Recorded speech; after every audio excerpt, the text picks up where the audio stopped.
Hello everyone, मैं हूं जयेश राजगुर और स्वागत है आप सभी का इस नए इंटरेस्टिंग यूट्यूब वीडियो में।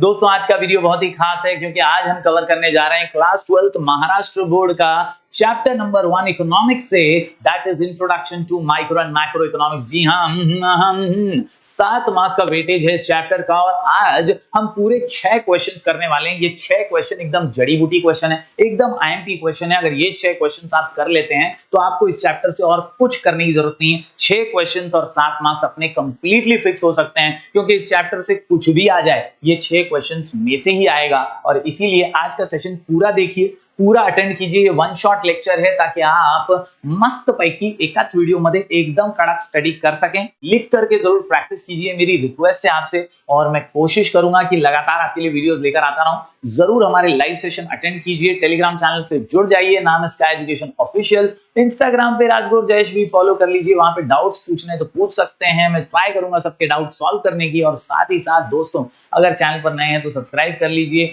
और बेल आइकन दबा लीजिए क्योंकि यहां पर आपको लगातार ऐसी इंफॉर्मेटिव वीडियोस मिलते रहेंगे। Lots of love, keep supporting. चलिए शुरू करते हैं दोस्तों। ये सेशन है chapter number 1 introduction to micro and macro economics का। इस सेशन के जरिए हम अपने 7 मार्क्स को पक्का करने की कोशिश करने वाले हैं। 7 मार्क्स का वेटेज है इस चैप्टर का और 7 मार्क्स के लिए 6 आंसर पढ़ने हैं। कितने आंसर पढ़ने हैं? 6 आंसर। कितने answer? 6 answer. Features, scope, importance. Features, scope, importance. क्या? Feature, scope, importance. Feature, scope, importance of micro economics, feature, scope, importance of macro economics.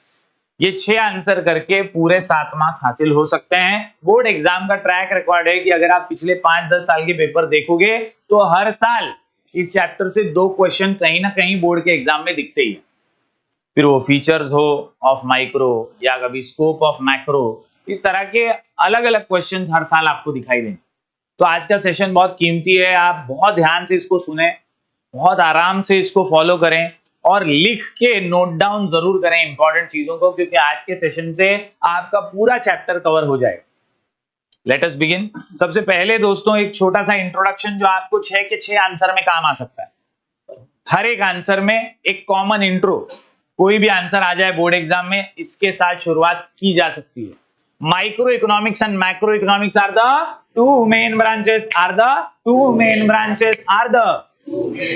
two main branches of modern economics. The term micro is derived from the Greek word mikros. Greek word mikros. दोस्तों mikros means small और a millionth part. छोटा है। एक की study.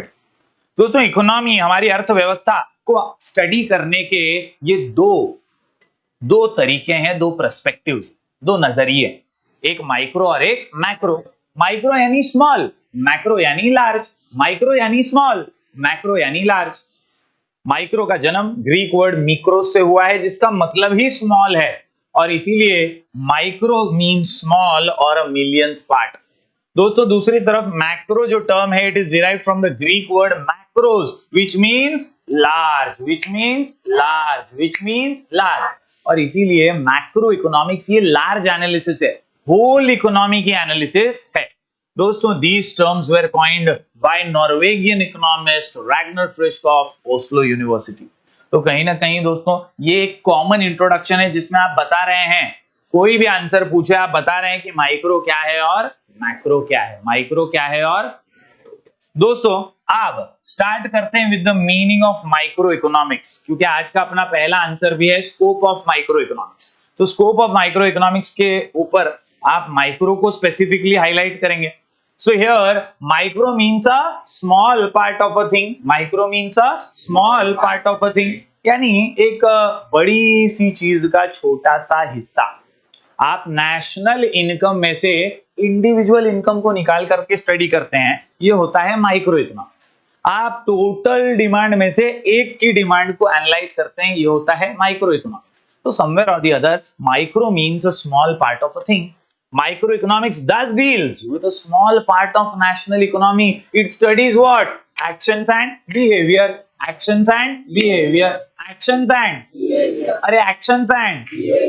small individual units. अरे याद आ रहा है क्या दोस्तों? Micro economics he small part of a thing है एक, ये small part of national economy को स्टडी करता है दो, ये एक्शंस एंड बिहेवियर स्टडी करता है किसके? स्मॉल इंडिविजुअल यूनिट्स के। किसके? स्मॉल इंडिविजुअल यूनिट्स के। इंट्रो की 3 लाइन याद रहेगी क्या? Small part of a thing, आहा, small part of a thing, क्या? Small part of a, small part of national economy, small part of, और तीसरा actions and behaviour of small individual units, actions and behaviour of, याद रहेगा ये 3 line? ठीक है, आगे एग्जांपल ही लिखना है, कोई भी 3 एग्जांपल लिख सकते हो। इंडिविजुअल कंज्यूमर है, इंडिविजुअल प्रोड्यूसर है और अ फर्म एक्सेट्रा। कोई भी 3 एग्जांपल लिखो, producer, consumer, firm etcetera, producer, consumer, firm etcetera, producer, consumer, firm, लिख सकते हैं इंट्रो। आंख बंद करके ट्राई भी कर सकते हैं, बिंदास everyone. Micro means a small part of a thing, it studies small part of national economy, it studies actions and behaviour of individual economic units, यानी स्मॉल इंडिविजुअल यूनिट्स। एग्जांपल में क्या लिखोगे? Individual consumer, individual producer, individual firm etcetera. Easy है, सब लिख सकते हैं intro. चलिए फटाफट से आगे बढ़ते हैं दोस्तों। Definitions of micro economics. दोस्तों 2 डेफिनेशन दिए हैं टेक्स्ट बुक में, कोई भी एक बोर्ड में लिख सकते हो। हमारा प्यारा डेफिनेशन आप सबके सामने, Morris डॉब। According to Professor Morris Dobb, microeconomics is in fact microscopic study. क्या? Microscopic study. क्या? Microscopic study. क्या? Microscopic study. मतलब बारीकी से जूम करके, जब एक एक चीज को हम जूम करके स्टडी करते हैं, उसी को कहते हैं माइक्रो एनालिसिस, उसी को कहते हैं माइक्रो इकोनॉमिक्स। और इसीलिए मॉरिस डॉब बोलता है micro economics is in fact microscopic study of economics. क्या? Microscopic study of, microscopic study of. दूसरी तरफ हमारे एपी लर्नर भाई साहब हैं, एपी लर्नर तो पूरा कॉपी पेस्ट मारते हैं, स्टार्टिंग में ही बोल देते हैं micro economic consist of looking at the economy through a, same बात बोल रहा है, लेकिन थोड़ा सा गौर फरमाइए, डिटेल में बोलता है। क्या बोलता है? As we were to see how the millions of cell in the body of economy, millions of cell in the body of economy, millions of cell in the, मतलब हमारे देश में, हमारी अर्थव्यवस्था में, हमारी इकोनॉमी में बहुत सारे छोटे छोटे सेक्टर्स हैं, अलग अलग इकोनॉमी के पुर्जे हैं, और ये इकोनॉमी को चलाने में बहुत इंपॉर्टेंट रोल प्ले करते हैं। इकोनॉमी को चलाने में आपका भी इंपॉर्टेंट योगदान है, बाप का भी इंपॉर्टेंट योगदान है, हर किसी का इंपॉर्टेंट योगदान है इस देश को चलाने में, इकोनॉमी को चलाने में। Every sector is important. Micro economics उन एक एक इंडिविजुअल सेक्टर्स को जूम करके देखता है, बारीकी से स्टडी करता है, उसकी एनालिसिस करता है। और इसीलिए what it is as you tell to see how the millions of cell in the body of economy are working. ये मिलियंस ऑफ सेल क्या है? तो ये है इंडिविजुअल्स, कंज्यूमर्स हैं ये, या इंडिविजुअल फर्म्स एज प्रोड्यूसर्स हैं। और फिर ये चेक करता है कि how they play their part in the working of whole economic organism. कैसे ये इंडिविजुअल कंज्यूमर, कैसे ये इंडिविजुअल प्रोड्यूसर इकोनॉमिक ऑर्गेनिज्म को चलाने में इंपॉर्टेंट पार्ट प्ले करते हैं। अरे समझा क्या?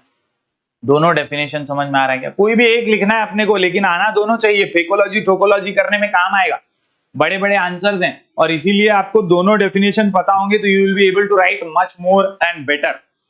मॉरिस डॉब क्या बोलता है? In fact microscopic study of economy. A P Lerner क्या बोलता है? Looking at the economic organisms, economic organism के मिलियंस ऑफ सेल्स कैसे वर्क करते हैं वो स्टडी करता है माइक्रो इकोनॉमिक्स। अरे समझा क्या एवरीवन? चलिए शुरू करते हैं answer number 1।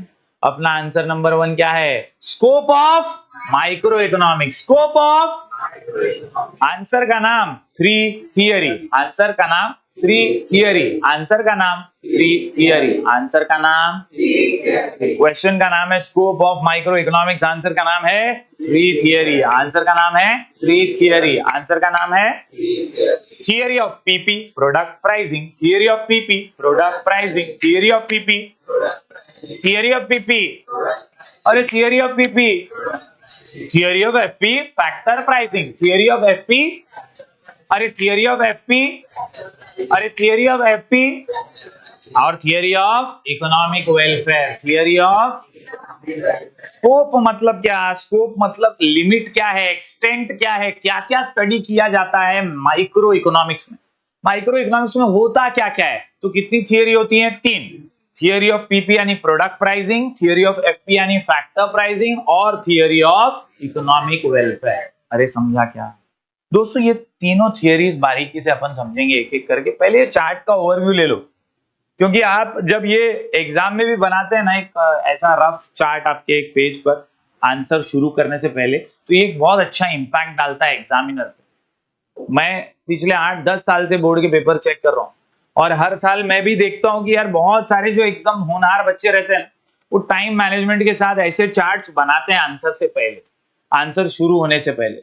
Following are the scope of micro economics, ये लिखने से पहले वो चार्ट बना देते हैं एक छोटा सा। ये चार्ट का एक साइकोलॉजिकल इंपैक्ट है, चेक करने वाले को समझ जाता है पढ़ा लिखा बंदा है, इसने ऑलरेडी इतना सब इसमें बनाया है और लिखा है, he knows the pointers at least. तो फिर वो एक फ्लो जो होता है ना चेक करने का, वो बदल जाता है। और इसीलिए आप लोग भी ये कोशिश जरूर कीजिएगा। आप देख सकते हैं थियरी ऑफ प्रोडक्ट प्राइसिंग में 2 एनालिसिस है, कौन सी, डिमांड एनालिसिस और सप्लाई एनालिसिस। इसके अलावा फैक्टर प्राइसिंग में सारे फैक्टर्स को मिलने वाले रिवॉर्ड्स हैं, रेंट, वेजेस, इंटरेस्ट और प्रॉफिट। और इकोनॉमिक वेलफेयर में एफिशिएंसी की जांच की जाती है, एबिलिटी की जांच की जाती है, और इसीलिए efficiency in production, efficiency in consumption और ओवरऑल इकोनॉमिक एफिशिएंसी। चलिए एक एक करके हर थियरी को समझ लेते हैं। सबसे पहले theory of product pricing, theory of product pricing, theory of, नाम में जब प्रोडक्ट प्राइसिंग आया तो याद रखने का दोस्तों, it is about determination of prices, determination of, कैसे दाम तय होते हैं, कैसे वस्तुओं के प्राइजेस डिसाइड होते हैं, ये समझना ही माइक्रो इकोनॉमिक्स है।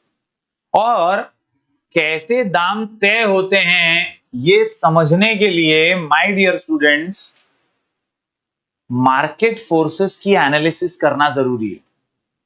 There are 2 important market forces, demand and supply, demand and supply, demand and, याद रखिए दोस्तों, डिमांड और सप्लाई किसी वस्तु का कितना है, अगर ये आप पता लगाएंगे तो आप उसके प्राइस के बारे में पता लगा पाए। अरे गॉट इट, अरे समझ में आ रहा है क्या? वंस अगेन आई रिपीट दोस्तों, मार्केट फोर्सेस कौन से हैं, डिमांड और, डिमांड और, ये डिमांड और सप्लाई से ही पता चल जाएगा कि इसका भाव कितना होना चाहिए, and that is what is product pricing. एक वस्तु का दाम 50 रुपए है तो 50 रुपए क्यों हुआ है, ये समझने के लिए इसकी डिमांड कितनी है मार्केट में वो पता होना चाहिए, और डिमांड के हिसाब से सप्लाई कितना है, प्रोडक्शन कितना हो रहा है, ये पता होना चाहिए। अगर आप डिमांड एनालिसिस और सप्लाई एनालिसिस करेंगे तो डेफिनेटली आपको समझ में आ जाएगा कि प्रोडक्ट का प्राइसिंग क्या है। Got it everyone? वही यहां पर बताया गया, the price of an individual commodity is determined by the market forces, determined by the market forces of demand and supply, demand and supply. Simple. Microeconomics is concerned with the demand analysis and supply analysis. Demand analysis मतलब क्या, consumer का behaviour, demand consumer लोग करते हैं ना, तो consumer का behaviour, और सप्लाई एनालिसिस बोले तो प्रोड्यूसर का बिहेवियर, किसका बिहेवियर, प्रोड्यूसर का। अरे समझा क्या? बहुत ही आसानी से ओन वर्ड्स में फ्रेम कर सकते हो, इन ओन वर्ड्स में लिख सकते हो। टॉपिक का नाम क्या है, theory of product pricing, point का नाम क्या है, थियरी ऑफ प्रोडक्ट प्राइसिंग। तो micro economics deals with product pricing, micro economics deal with product pricing. Prices of individual commodity are determined by the market forces, determined by the market forces, namely demand and supply.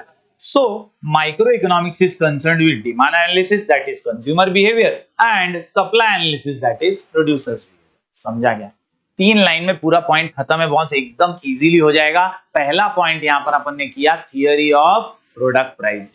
Question का नाम है scope of micro economics, answer का नाम 3 theory, answer का नाम 3 पहली theory समझी क्या, थियरी ऑफ प्रोडक्ट प्राइसिंग। चलिए फटाफट आगे बढ़ते हैं दोस्तों। प्रोडक्ट प्राइसिंग के बाद आता है factor pricing, theory of factor pricing. Factor बोले तो फैक्टर्स ऑफ प्रोडक्शन, फैक्टर बोले तो फैक्टर बोले तो दोस्तों याद रखिए, किसी भी इकोनॉमिक एक्टिविटी को करने के लिए फैक्टर्स की जरूरत पड़ती है। प्रोडक्शन प्रोसेस को शुरू करने के लिए फैक्टर्स की जरूरत पड़ती है। Land, labour, capital, entrepreneur. Land, labour, capital, entrepreneur. Land, labour, capital, entrepreneur. ये चार सबसे इंपॉर्टेंट फैक्टर्स हैं। कुछ भी करना है जमीन की जरूरत पड़ेगी, खेती करनी है, मॉल खोलना है, दुकान खोलनी है, लैंड तो लगेगा।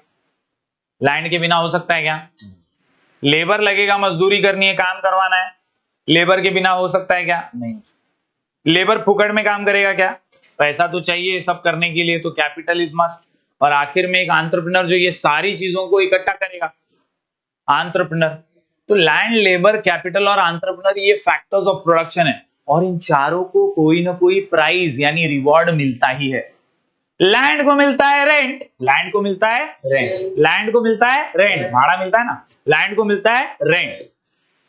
लेबर को मिलता है वेजेस, पगार, रोज की मजदूरी, उसी को कहते हैं वेजेस। तो लेबर को मिलता है वेजेस, लेबर को मिलता है, कैपिटल को मिलता है ब्याज, इंटरेस्ट। आप पैसा लेकर जाके बैंक में रखो, बैंक वाला क्या देगा? ब्याज देगा। तो कैपिटल को क्या मिलता है? इंटरेस्ट। कैपिटल को क्या मिलता है? और एंटरप्रेन्योर को क्या मिलता है? प्रॉफिट, मुनाफा। तो लैंड, लेबर, कैपिटल, एंटरप्रेन्योर ये फैक्टर्स हैं, और इन फैक्टर्स को मिलता क्या है? RIPW। क्या मिलता है? RIPW। क्या मिलता है? RIPW। Rent, interest, profit, wages. Rent, interest, profit, wages. Rent, interest. अरे ससुरा, इन्हीं रेंट, इंटरेस्ट, प्रॉफिट, वेजेस का स्टडी है माइक्रो इकोनॉमिक्स। इसी को कहते हैं थियरी ऑफ फैक्टर प्राइसिंग। चलिए एक बार देख लेते हैं। In microeconomics, land, labor, capital, and entrepreneur are the factors that contribute to the production process. Easy है पहली लाइन, समझ में आ गई? पहली लाइन में कुछ डाउट है क्या? In microeconomics, land, labor, capital, entrepreneur contribute to production process. Simple. आगे, microeconomics helps in determining factor का rewards. माइक्रो इकोनॉमिक्स ही डिटरमाइन करने में मदद करता है कि ये फैक्टर को रिवॉर्ड्स कौन सा मिलता है, कितना मिलता है। And that is why land, labour, capital, entrepreneur in the form of rent, wages, interest, profit respectively. अरे समझा क्या? वंस अगेन, 2 लाइन में, 3 लाइन में पूरा पॉइंट ओन वर्ड्स में लिख सकते हो, पूरा पॉइंट ओन वर्ड्स में लिख, उस पॉइंट का क्रक्स, उसकी समरी याद कर लो, उसका मीनिंग समझ जाओ। प्रोडक्ट प्राइसिंग में demand analysis, supply analysis, market forces है। जब तक मार्केट फोर्सेस नहीं समझेंगे तब तक प्राइस नहीं डिटरमाइन होगा। वैसे ही फैक्टर प्राइसिंग में फैक्टर्स कौन से हैं? लैंड, लेबर, कैपिटल और एंटरप्रेन्योर। लैंड, लेबर, कैपिटल और एंटरप्रेन्योर को मिलता क्या है? RIPW, रेंट, इंटरेस्ट, प्रॉफिट और वेजेस। ये पता चलेगा तो तुम फैक्टर प्राइसिंग भी कर लोगे। अरे समझा क्या? 2 पॉइंट समझा एवरीवन? क्वेश्चन का नाम क्या है? Scope of micro economics. Answer का नाम? Tree theory. आंसर का नाम? अरे आंसर का नाम? Theory of product pricing, theory of factor pricing. और चलिए आगे बढ़ते हैं। तीसरी थियरी कौन सी है? Theory of economic welfare. Economic welfare यानी सामाजिक कल्याण, इकोनॉमिक वेलफेयर यानी समाज का भला, सोसाइटी, इकोनॉमी का वेलफेयर स्टेट। और वेलफेयर को समझना है तो आपकी एबिलिटी टू एक्सेल बहुत जरूरी है, और इसी को इकोनॉमिक्स की भाषा में एफिशिएंसी कहते हैं। क्या कहते हैं? एफिशिएंसी। एफिशिएंसी मतलब how much ability you have to excel on your resources. आपके पास जो सुविधाएं हैं, आपके पास जो रिसोर्सेस हैं, उनको वेस्ट किए बिना कैसे आप ज्यादा से ज्यादा प्रोडक्शन कर सकते हैं या सेटिस्फैक्शन हासिल कर सकते हैं with the amount of resources you have. Resources का वेस्टेज हो रहा है तो फिर लफड़ा है, फिर तो आपका इकोनॉमी सही से नहीं चल रहा है।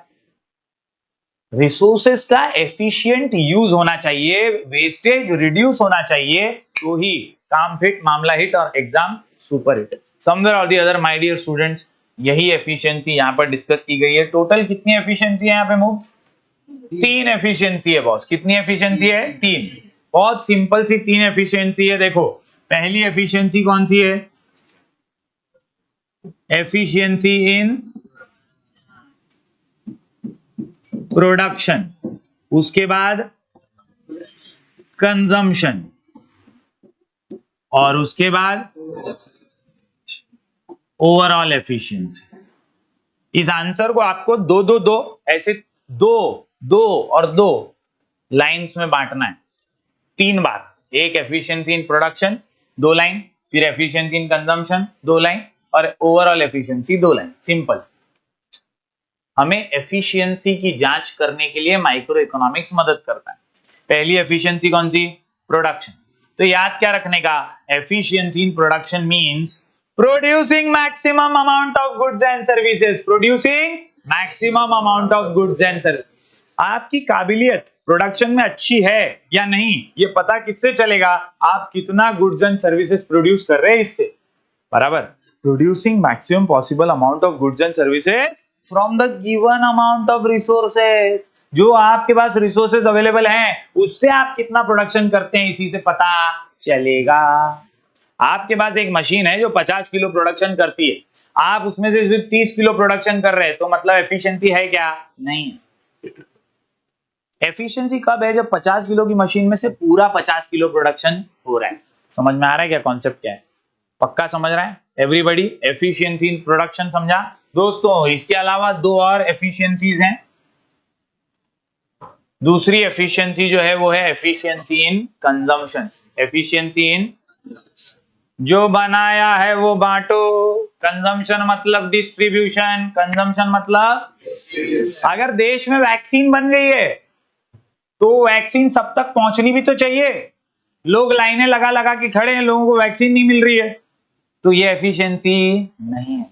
एफिशिएंसी वो है जहां प्रोडक्शन जितना हुआ उतना डिस्ट्रीब्यूशन भी मजबूती से हो रहा है। That is efficiency in consumption means distribution of produced goods and services among people for consumption, among people for in such a way as to maximize total satisfaction of the society। मतलब जब जरूरत है तब लोगों को consume करने के लिए मिल जाना चाहिए यार, तो ही तो वो सेटिस्फाई होंगे, तो ही तो देश उन्नति करेगा, तरक्की करेगा, डेवलपमेंट करेगा। तो efficiency in consumption means distribution of produce goods and services. Distribution of in such a way that it maximizes satisfaction। it maximizes ये दूसरी 2 लाइन लिख पाओगे क्या? efficiency in consumption means distribution of goods and services in such a way that it maximizes satisfaction। easy। आखिरी overall economic efficiency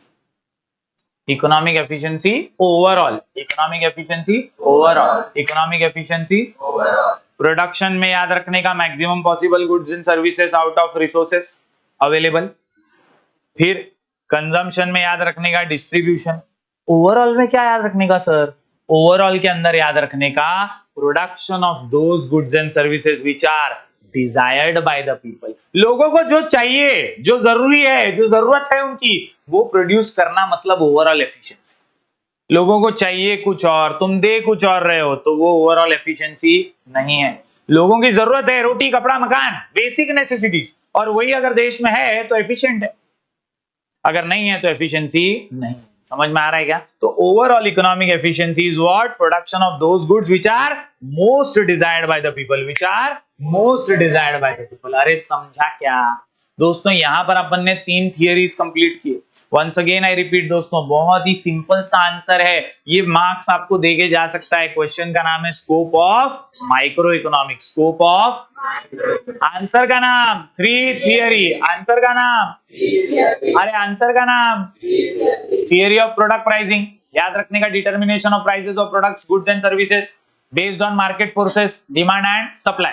So it concerned with demand analysis, that is individual consumer behavior, and supply analysis, that is individual producer behavior। याद आ रहा है? Easily लिख सकते हैं। दूसरा theory of factor pricing. Factors कौन से? Land, labour, capital, entrepreneur. Land, labour, capital, इनको मिलने वाले रिवॉर्ड की स्टडी है माइक्रो इकोनॉमिक्स। रिवॉर्ड क्या है? RIPW, rent, interest, profit, wages respectively, इज्जत से। समझा? और आखिरी पॉइंट अभी अभी अपन ने किया, थियरी ऑफ इकोनॉमिक वेलफेयर। याद रखने का economic welfare is related to efficiency in using your resources and allocation of resources. There are 3 efficiencies: efficiency in production, efficiency in consumption and overall economic efficiency.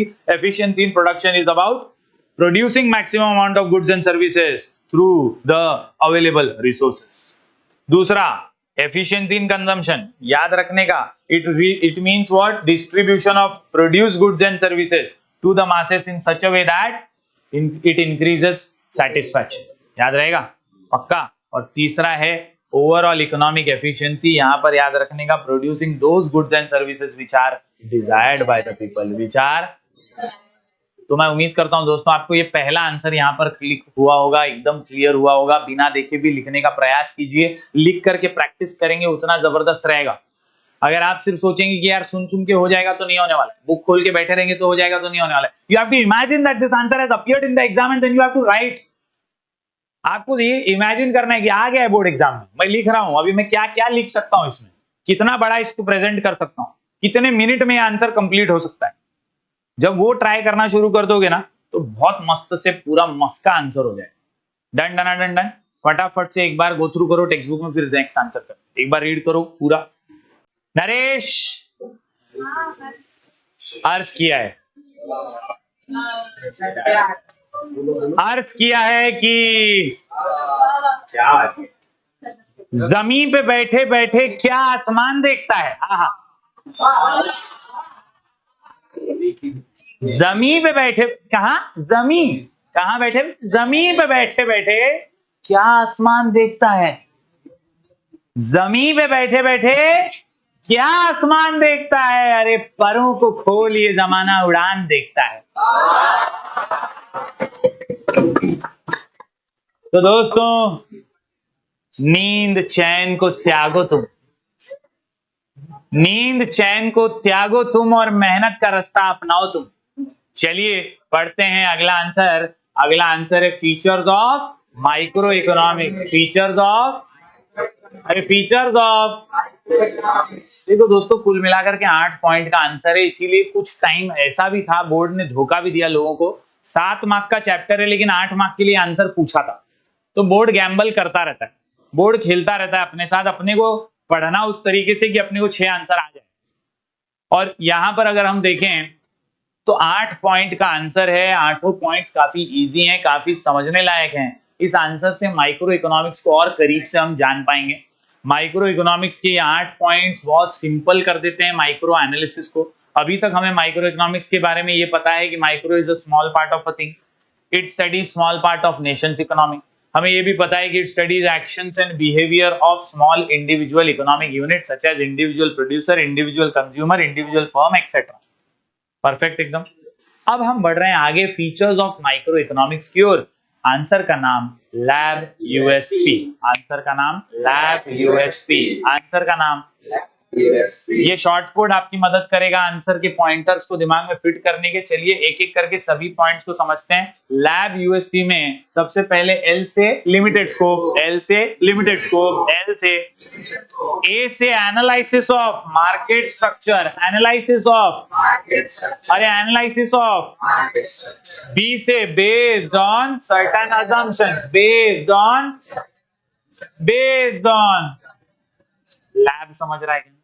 LAB limited scope, analysis of market, B से based on certain assumption, U मतलब use of marginalism principle, use of marginalism principle, use of, S से 2 P से 2, S से 2 P से 2, S से 2, अरे S से 2, अरे एस से 2, स्लाइसिंग मेथड और study of individual unit, slicing method और study of individual unit, slicing method और पी से price theory, partial equilibrium, price theory. Question का नाम है features of micro economics, answer का नाम, आंसर का नाम लैब यूएसपी। चलिए एक एक करके सब पॉइंट समझते हैं। सबसे पहले लिमिटेड स्कोप, हमें जो पता है ना उसी के आधार पर ये पॉइंट लिखा जा सकता है। हमें मालूम है कि micro mean small part of a thing, जहां स्मॉल बोला वहीं पे तो आ गया ना स्कोप लिमिटेड, क्योंकि ये नेशन वाइड प्रॉब्लम्स को डील करता ही नहीं। देश में बेरोजगारी है, देश में पोवर्टी है, देश में अनएम्प्लॉयमेंट है, देश में तो दुनिया भर के प्रॉब्लम है। ये बड़े बड़े प्रॉब्लम से माइक्रो को कोई लेना देना नहीं है, क्योंकि माइक्रो तो इंडिविजुअल एनालिसिस है, ये तो स्मॉल एनालिसिस है, ये तो एक की स्टडी है, अनेक की नहीं, एक की स्टडी है, अरे एक की स्टडी है। और ये एक की स्टडी है, and that is why my dear students, याद रखिए इसका स्कोप वाइड नहीं लिमिटेड है, वाइड नहीं लिमिटेड है, बिकॉज ये सिर्फ इंडिविजुअल का ध्यान रखेगा। ये देखेगा कि यार ये गरीब क्यों है, ये देखेगा कि ये अनएम्प्लॉयड क्यों है। इंडिविजुअल से रिलेटेड एनालिसिस है ना, तो देश में गरीबी है, महंगाई है, उससे क्या करने का है, इसको महंगाई कितनी नड़ रही है, इसका डिमांड कितना है, इसका सप्लाई कितना है, एक से रिलेटेड एनालिसिस करता है, इसीलिए इसका स्कोप लिमिटेड है। पहला पॉइंट समझ रहा है क्या? वंस अगेन आई रिपीट दोस्तों, the scope of micro economics is limited to only individual units, limited to only, it doesn't deal with nation wide economic problem. कौन सा प्रॉब्लम? नेशन वाइड इकोनॉमिक, बड़े बड़े देशव्यापी प्रॉब्लमों को डील नहीं ना करता है, छोटे छोटे प्रॉब्लम से ही डील करता है। And that is why problem जैसे कि inflation, deflation, balance of payment, poverty, unemployment, population, economic growth, ये सब बड़ा बड़ा प्रॉब्लम है, ये नहीं सुलझा पाएगा माइक्रो इकोनॉमिक्स, लिमिटेड स्कोप। समझा पहला पॉइंट? दूसरा पॉइंट 2 लाइन का चटनी पॉइंट है, एनालिसिस ऑफ मार्केट स्ट्रक्चर। एकदम डिटेल में नहीं जाऊंगा, इतना समझाओ कि मार्केट्स के अलग अलग फॉर्म अवेलेबल है। अपने ही सिलेबस में चैप्टर नंबर 5 में पूरा फॉर्म्स ऑफ मार्केट है, सिखाऊंगा। फॉर्म्स ऑफ मार्केट, कई ऐसे मार्केट होते हैं इकोनॉमिक्स में जहां एक बेचने वाला और खरीदने वाले अनेक होते हैं, उसे कहते हैं मोनोपोली मार्केट, क्योंकि वो खुद की चलाता है, क्योंकि एक ही दुकान है। कई ऐसे मार्केट होते हैं जहां बहुत सारे सप्लायर्स और बहुत सारे बायर्स होते हैं, many buyers many sellers, perfect competition कहते हैं उसको। दोस्तों इसके अलावा कुछ सेलर्स होते हैं और बहुत सारे खरीदार होते हैं, कुछ सेलर्स, फ्यू सेलर्स, यानी ऑलिगोपॉली। ऐसे इकोनॉमिक्स में है ना बहुत सारे फॉर्म्स ऑफ मार्केट है। माइक्रो इकोनॉमिक्स का काम है ऐसे सभी मार्केट स्ट्रक्चर को एनालाइज करना। माइक्रो इकोनॉमिक्स का काम है ऐसे सभी मार्केट्स की डिमांड सप्लाई को समझना, and that is why A for analysis of market structure. Analysis of micro economics analyses different market structure, जैसे कि परफेक्ट कंपटीशन, जैसे कि मोनोपोली, जैसे कि मोनोपोलिस्टिक कंपटीशन, ऑलिगोपॉली एक्सेट्रा। अरे समझा क्या? पहली लाइन है, सिर्फ एक ही लाइन का आंसर है, micro economics analyses, micro economics analyses different market structure, और फिर मार्केट स्ट्रक्चर का एग्जांपल दिया है। बस जो मार्केट स्ट्रक्चर्स हैं फॉर्म्स ऑफ मार्केट में, उनके नाम लिखो और एक्सेट्रा लिख दो। बस 2 पॉइंट हो गए यहाँ पे, LA। समझा? लिमिटेड स्कोप और एनालिसिस ऑफ मार्केट। आगे बढ़ते हैं दोस्तों, बी से based on certain assumption.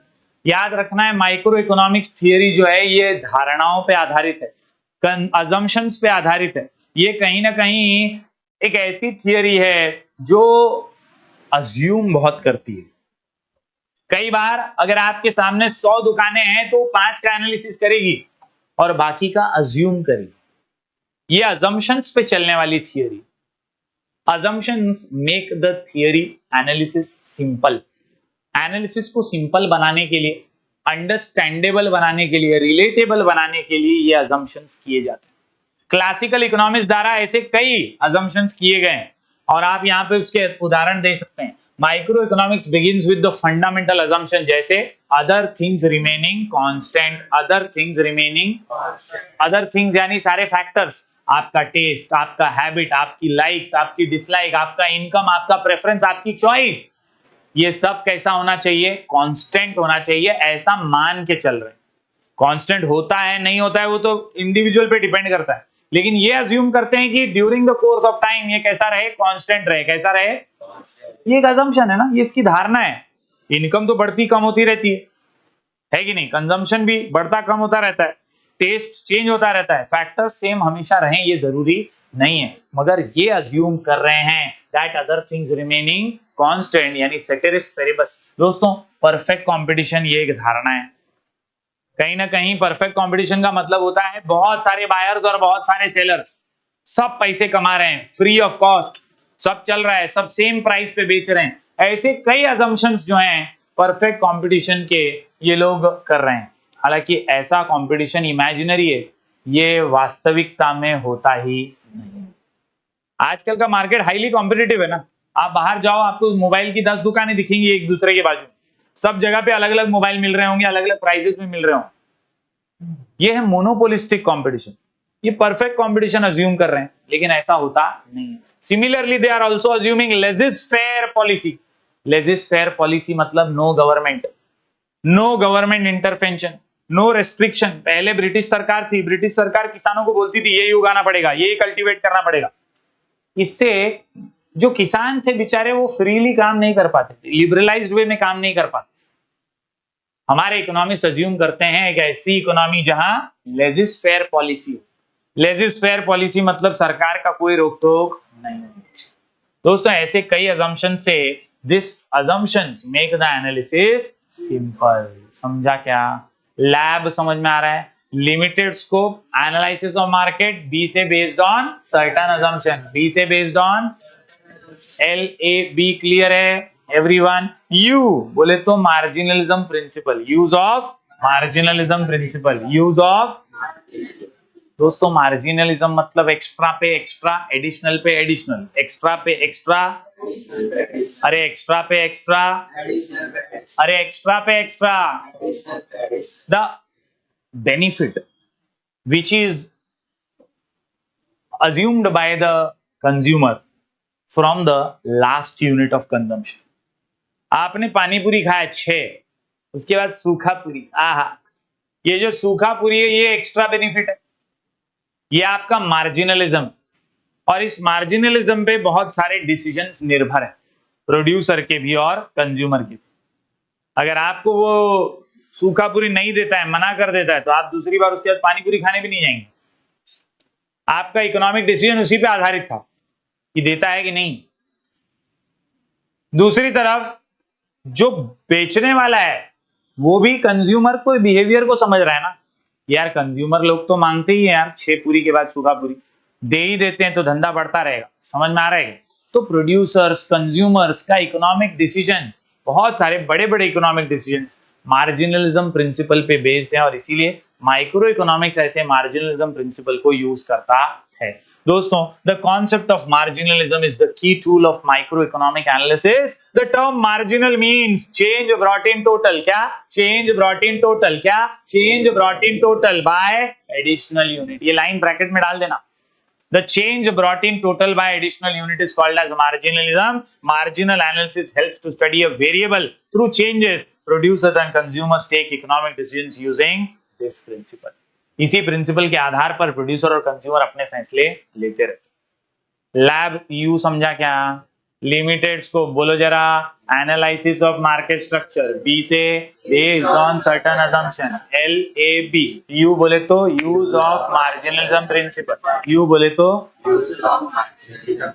Easy है। S से 2, P से 2, S से 2, अरे S से 2, अरे S से 2, अरे S से 2, पहला S study of individual units, चिल्लर पॉइंट है। माइक्रो के बारे में अपन ने जो पढ़ा इंट्रो में, मीनिंग में, प्रशांत वही तो है।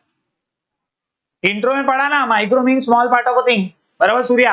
Micro mean small part of national economy, it deals with actions and behaviour of small individual units. याद आ रहा है क्या? Actions and behaviour of what Disha? Small individual units. और वो इंडिविजुअल यूनिट्स के एग्जांपल लिखने के, consumer, producer, firm, etcetera. Consumer, producer, firm, etcetera. Consumer, producer, firm. Yes, microeconomics is the study of behavior of a small individual economic units like individual firm, individual price, individual household, etc. कोई भी 3 example लिखा तो चलेगा प्रेरक, गुस्से में मत देख। प्रोड्यूसर, कंज्यूमर और फर्म देखा तो भी चलेगा, इंडिविजुअल लिखना बहुत जरूरी है, समझे? ये पॉइंट क्लियर है? एस से पहला point.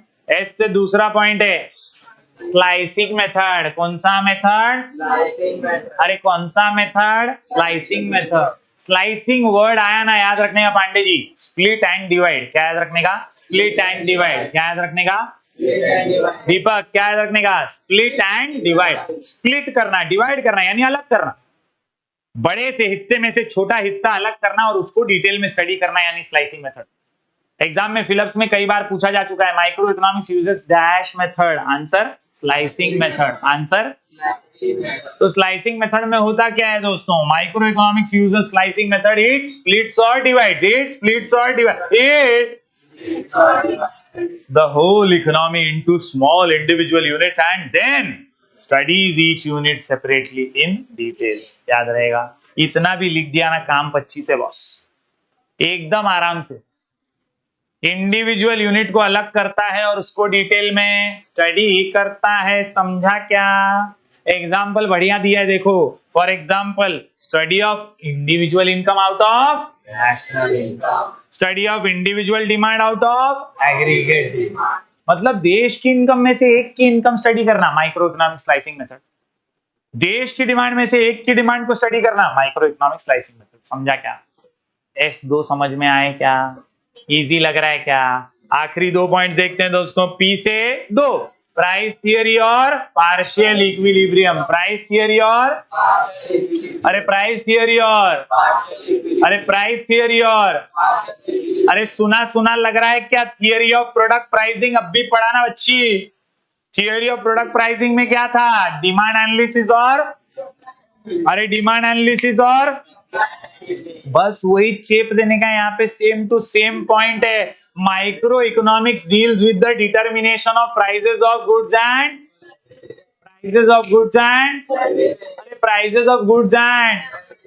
As well as factors of product. मतलब दोनों थियरी का एक लाइन में काम फिट कर दिया इसने, थियरी ऑफ प्रोडक्ट प्राइसिंग और theory of factor pricing, same to same. Price theory समझ रहा है? Micro economics is related to theory of product pricing and theory of factor pricing. Easy, एक लाइन में पॉइंट खत्म। प्राइस थियरी समझा? पक्का।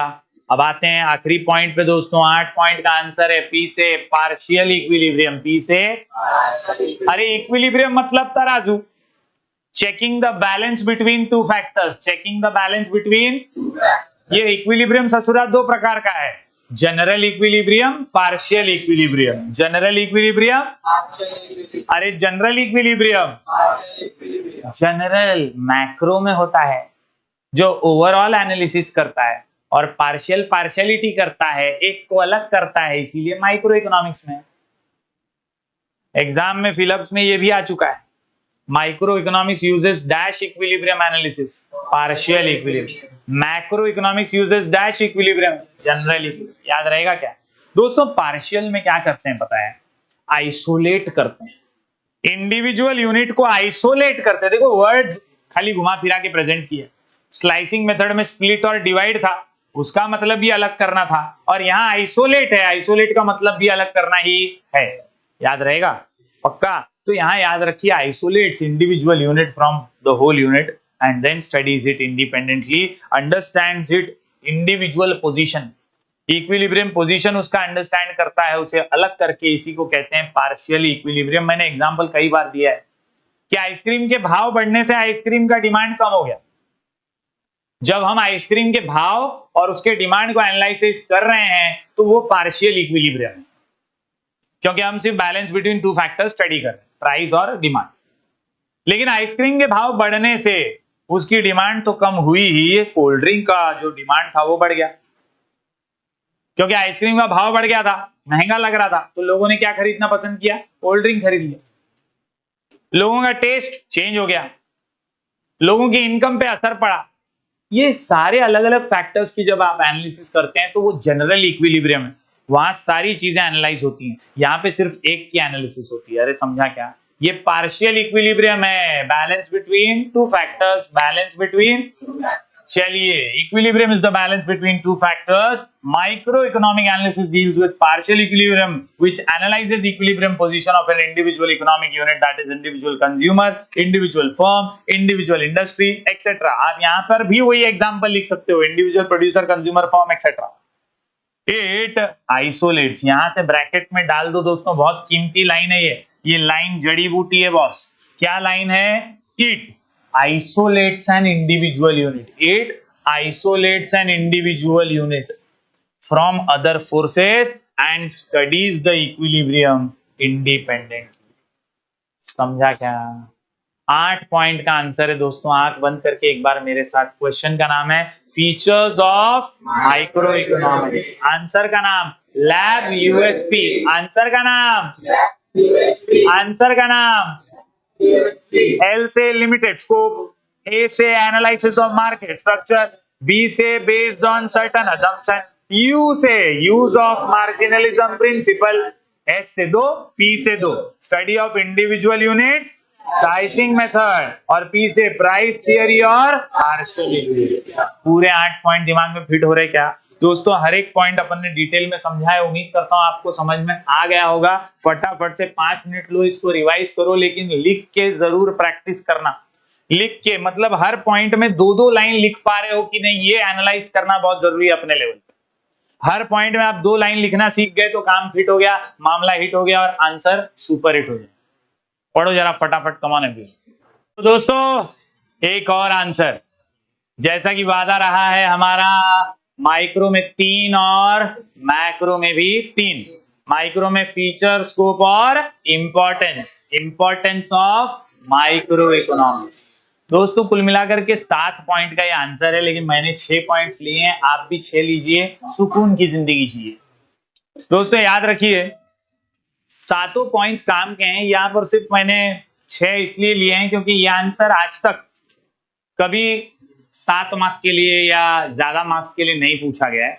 Importance of micro economics ज्यादा से ज्यादा 4 मार्क्स के लिए पूछा गया है बोर्ड एग्जाम, और वो भी पिछले 5-6 सालों में तो एक आध बार ही आया है। तो it is a question which is easily आप कर सकते हैं, वैसा क्वेश्चन है, and that is why 6 points लिखे तो भी चलेगा। क्वेश्चन का नाम है importance of micro economics. Answer को याद रखने के लिए अपना शॉर्ट कोड है BFF पे। BFF पे क्या? BFF पे क्या? Best friends for ever, business decisions, basis of welfare. B से 2, F से 2, B से 2, बिजनेस डिसीजन है, बेसिस ऑफ वेलफेयर है। F से फ्री मार्केट इकोनॉमी और फॉरेन ट्रेड, और पे प्राइस डिटर्मिनेशन और इकोनॉमिक मॉडल बिल्ड। स्टार्ट करें दोस्तों, एक एक करके सब पॉइंट समझते हैं। क्वेश्चन पहले समझो। क्वेश्चन है इंपॉर्टेंस ऑफ माइक्रो इकोनॉमिक्स, मतलब माइक्रो इकोनॉमिक्स महत्वपूर्ण क्यों है, जरूरी क्यों है, व्हाई इट इज इंपॉर्टेंट। तो ये सारे काम करने के लिए इंपॉर्टेंट है। हर पॉइंट में आपको लिखना है माइक्रो इकोनॉमिक्स हेल्प्स इन। कितना अच्छा है ना, क्या बोल, माइक्रो इकोनॉमिक्स हेल्प्स क्या, माइक्रो इकोनॉमिक्स हेल्प्स क्या, माइक्रो इकोनॉमिक्स हेल्प। और फिर पॉइंटर को थोड़ा सा एक्सप्लेन कर दो, आपका काम आसान हो जाएगा। स्टार्ट करें, चलिए।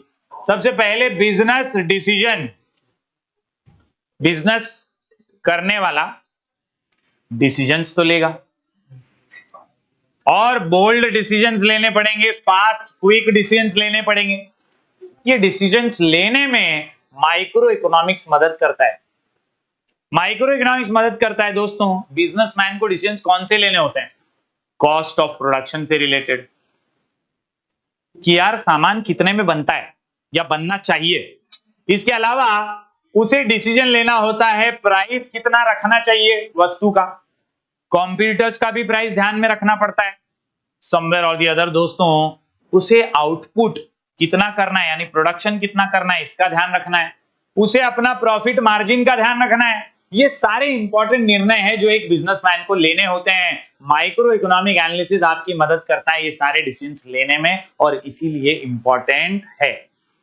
क्वेश्चन क्या है? Importance of micro economics. Importance of, तो इंपॉर्टेंट है क्योंकि माइक्रो इकोनॉमिक्स बिजनेसमैन को डिसीजन लेने में हेल्प करता है। Micro economic theories helpful to businessman क्या, हेल्पफुल टू बिजनेसमैन क्या, helpful to businessman for taking crucial business decisions, जैसे कि they are related to cost of production, they are related to determination of prices of goods, they are related to maximization of output and profit। समझा पहला point?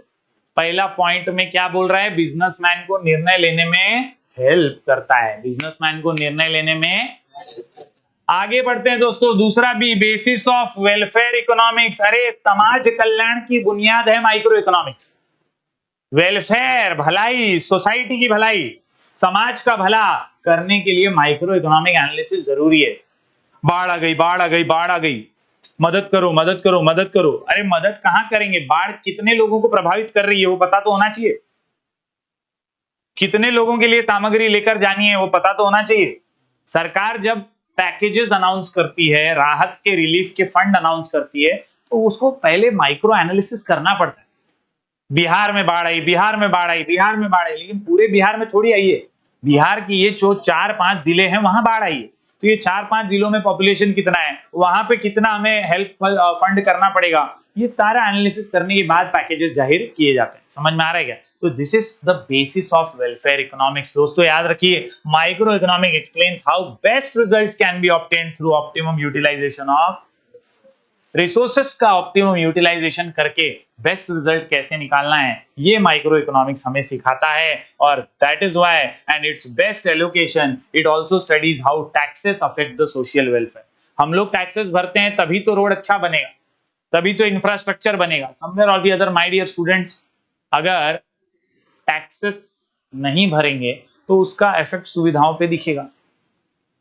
आज 150 करोड़ लोग हैं, 10-5 crore tax भरते हैं और फिर बाकी के गालियां देते हैं कि साला रोड खराब है, खड्डे हैं रोड में, इंफ्रास्ट्रक्चर अच्छा नहीं है। तो बहुत सिंपल सी बात है कि टैक्सेस अफेक्ट करते हैं सोशल वेलफेयर। समझ में आया क्या? 2B समझ रहे हैं? आंसर का नाम है BFF पे। बी से बिजनेस डिसीजन, बी से बेसिस ऑफ वेलफेयर। चलिए, F से free market economy and foreign trade. सबसे पहला समझिए कि फ्री मार्केट इकोनॉमी होता क्या है। फ्री मार्केट इकोनॉमी मतलब फ्री फ्रॉम रेस्ट्रिक्शंस। क्या? Free from restrictions. क्या? फ्री फ्रॉम रेस्ट्रिक्शन, रेस्ट्रिक्शन से दूर, आजादी, लिबरलाइज्ड इकोनॉमी, फ्री इकोनॉमी, जहां पे सरकार का रोक टोक ना हो, उस इकोनॉमी को कहते हैं फ्री मार्केट इकोनॉमी। अरे समझा क्या? फ्री मार्केट इकोनॉमी का मतलब समझ लो।